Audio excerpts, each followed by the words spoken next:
estudos realizados, inclusive aqui no Brasil, mostram que tanto o suco de uva como o vinho foram benéficos em estudos tanto in vitro como em pacientes mesmo, mostrando que pessoas que receberam 1 a 2 taças de vinho por dia tiveram também uma maior dilatação das artérias periféricas, mostrando o benefício que esses compostos vão levar não só à artéria periférica, mas também à artéria do coração, à artéria da cabeça, mostrando que é benéfico sim para o coração. O suco de uva, muita gente não tolera o álcool e nem pode. Por exemplo, pacientes diabéticos têm que consumir com muita moderação. Muitas vezes nem consumir. Mesma coisa que eu falei para o café, o álcool ele é excitante para o coração. E muitas vezes você tem arritmias levadas pelo álcool. Então, a pessoa que não pode consumir o vinho, o suco de uva é uma alternativa. Estudos mostram que o ideal seria um consumo até de 500 ml de suco de uva não diluído, concentrado, para levar o benefício que o vinho tinto, as 2 taças teriam. Essas taças em torno de 200 ml cada, ou é menos, é por aí, mais ou menos? Até um pouco menos. Ok.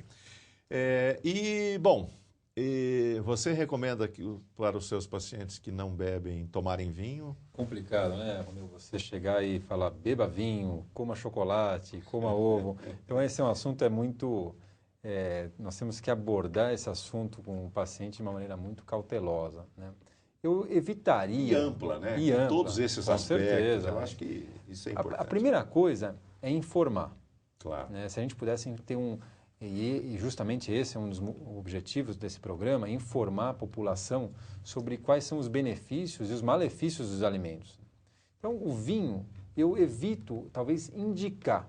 Falar, você tem que beber o vinho. Porque muitas vezes o paciente, ele não tolera, ele não vai se dar bem, pode ter efeito colateral com alguns medicamentos. Agora, o paciente que já usa, eu incentivo. Eu incentivo a usar de uma maneira moderada, uma maneira que os estudos mostram que é eficiente. Se ele prefere... Porque senão você estaria até só negando informação na realidade. Exatamente. Né? Agora, muitas vezes, isso daqui eu até já, na minha própria casa, eu estou adotando, por exemplo, o suco de uva. Entendeu? O suco de uva concentrado, inclusive nós até fornecemos agora selo para 2 tipos de suco de uva, justamente baseado nesses estudos científicos. Então, o suco de uva, nesse caso, no paciente que não pode beber, ele é uma alternativa. Então, tanto o chocolate como o vinho, se o paciente ele tem uma predisposição ou não tem, você pode orientar muito bem, e se o paciente for uma pessoa orientada, criteriosa, aí sim você pode indicar um consumo moderado e que no longo prazo vai ter um benefício para a saúde. Desses alimentos todos, talvez aquele que mais polêmica causa e que mudou foi o ovo, né? Talvez. O ovo também, o ovo porque ele sempre foi o vilão. Agora, o chocolate nunca passava na cabeça das pessoas. Hoje em dia, eu tenho certeza que 80% da população nem passa na cabeça que o chocolate pode ser benéfico.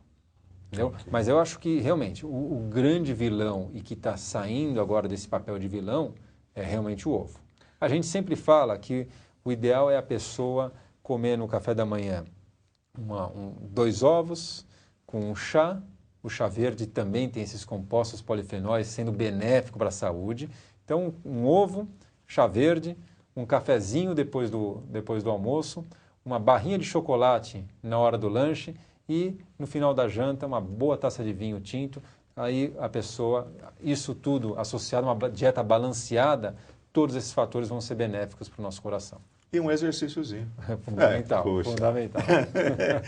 Marcos, muito obrigado. E olha, você teve aqui as informações. Esta é a verdade científica do momento.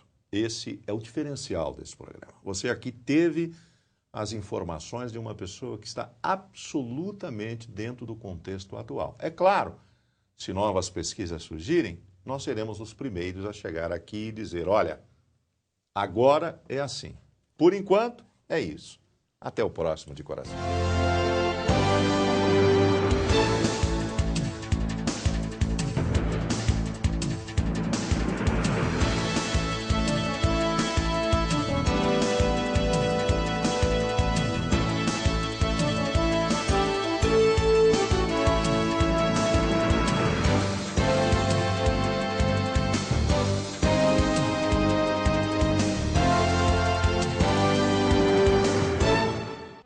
A seguir, vamos de Caleidoscópio no Arquivo TV UNAMA.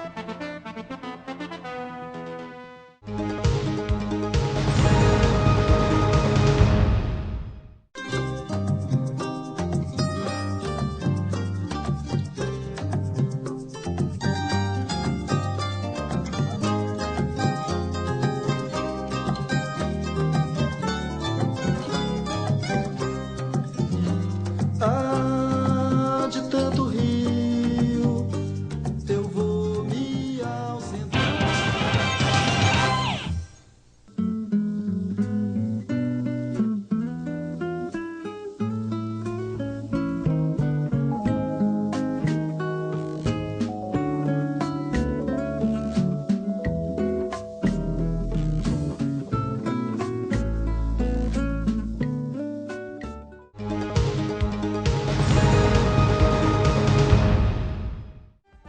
De volta com o Espaço Universitário, vamos de Caleidoscópio, produção do nosso Arquivo TV UNAMA. Acompanhe. 28 de dezembro de 1895. Esta data marca o nascimento de uma das artes mais cultuadas do mundo, o cinema. Em 106 anos, a sétima arte tem proporcionado sonhos, encantos e emoções a crianças, jovens e adultos através de grandes filmes, estrelas e diretores.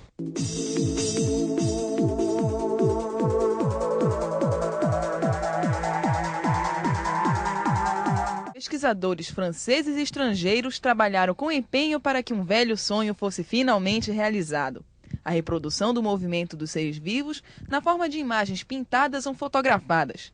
Mas o grande mérito foi de dois franceses. Tudo começou quando os irmãos Louis e Auguste Lumière conseguiram projetar imagens ampliadas numa tela graças ao cinematógrafo, um invento equipado com mecanismo de arrasto para a película. A primeira demonstração pública e paga do que uma espectadora chamou de um moedor de imagens foi no subsolo do Grand Café, no Boulevard des Capucines, em Paris. Desde a primeira exibição pública do filme A Chegada do Trem na Estação, os espectadores reagiram espantados. A cena vista hoje parece muito simples. Um trem surge ao longe e entra em uma estação, vindo em direção à câmera. Na época, não houve quem não se assustasse pensando que o trem fosse atravessar a tela, invadir a sala e atropelar o público.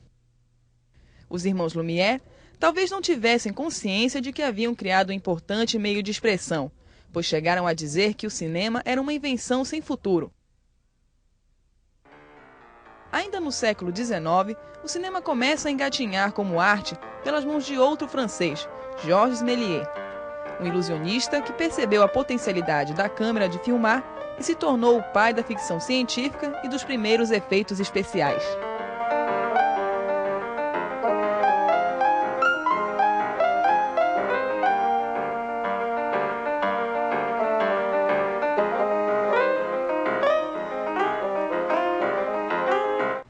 A alteração de várias dimensões do plano com a câmera, seja aproximando, afastando ou enquadrando os atores.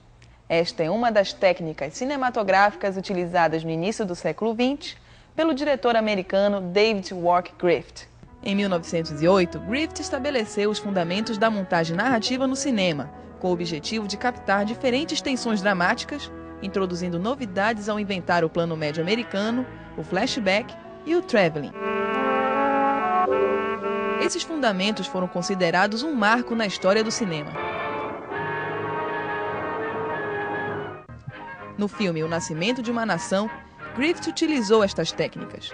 Os planos curtos, a alternância de cenas e os closes intensificaram a narrativa de uma história complexa com um grande número de atores. Griffith ainda queria elevar o cinema mudo à mais alta de todas as categorias, o cinema de arte.